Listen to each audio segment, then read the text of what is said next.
Sometimes when you want something really, really bad and all you've ever dreamt of was that one thing, you're too attached to the outcome to better yourself, to align yourself to the thing that you're asking for. So sometimes you might get put into a timeout, let's say, a pause in the progression of reaching that goal. That pause isn't a redirection or misalignment or any of that.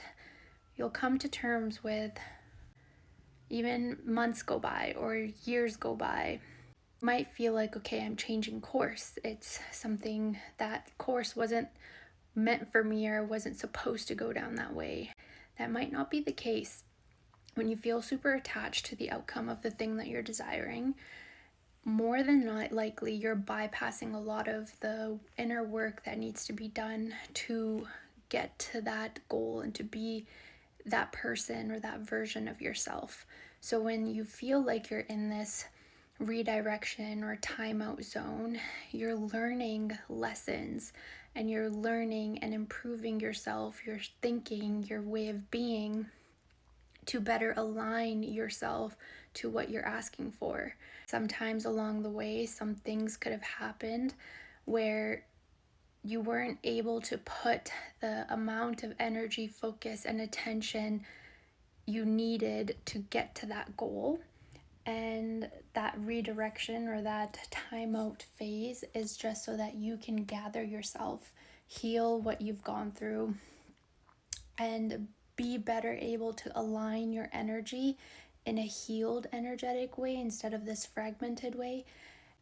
Align yourself to the goals that you were originally wanting, because those goals were always yours to begin with.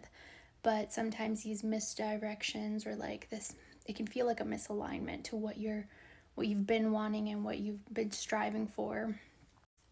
All to sum up and say, sometimes the redirection isn't misalignment.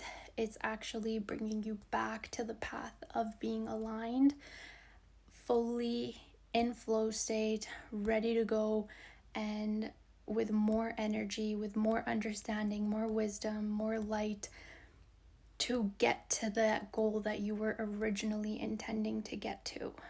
And that is not to say that you weren't ready before. You might have been, but the level of skill and mastery of yourself, lessons that you picked up on this little scenic route that you took to get to the same destination, are going to be so much more valuable to you when you get to that end goal than it would have been if you just got from point A to point B instead of taking the windy scenic loop. That scenic route is gonna give you the upper edge and the it factor, basically, of when you get to that end goal, that other people may not have that perspective. Maybe they haven't seen certain things, maybe they haven't done and lived certain things, because you have firsthand of how to get through those things or how you can help someone else with those things if you've gone through it and healed through it. Other people won't have that ability and that knowing that you are gaining through this route that you're taking. And that's another way of just adding your own little secret sauce to what you're creating and what you're doing, whether that's in social media or a career goal or a family goal or whatever goal that you're trying to get at. And the scenic route isn't to be looked down upon or taken as like a bad timeout from the universe or anything like that.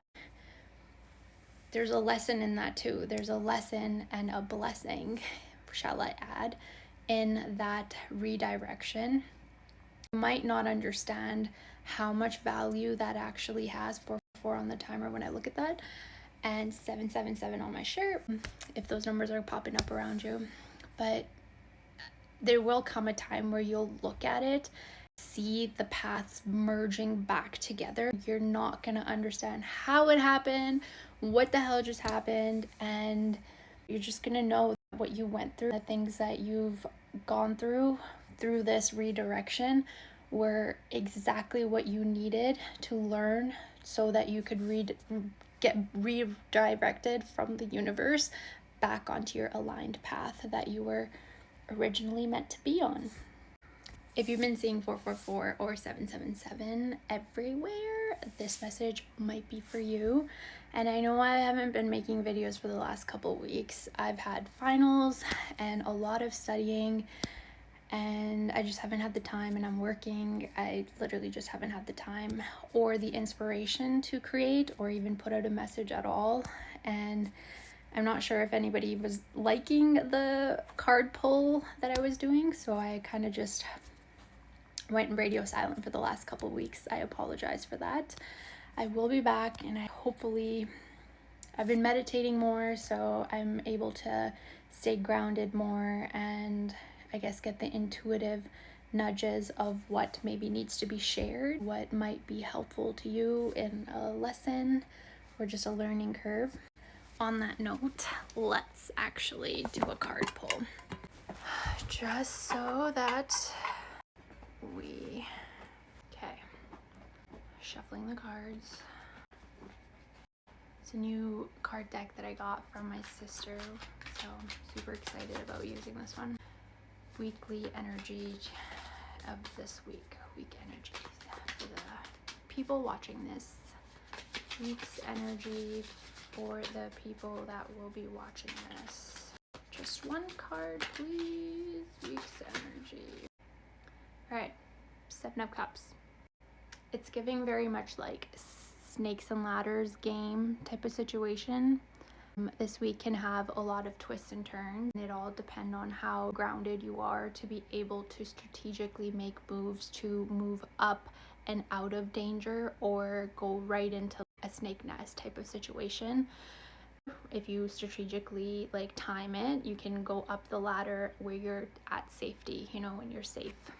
A lot of trickery and just a lot of smoke and guns from people around you could be a thing, but stay grounded, ground yourself, do grounding things, do meditation, do journaling, touch a tree, walk on the grass outside, go for a walk. I don't know, do something that makes you feel nice and grounded within yourself and who you are, so that when these types of people or situations arise in your life this week, you're able to snakes and ladder that all the way up to the top to safety.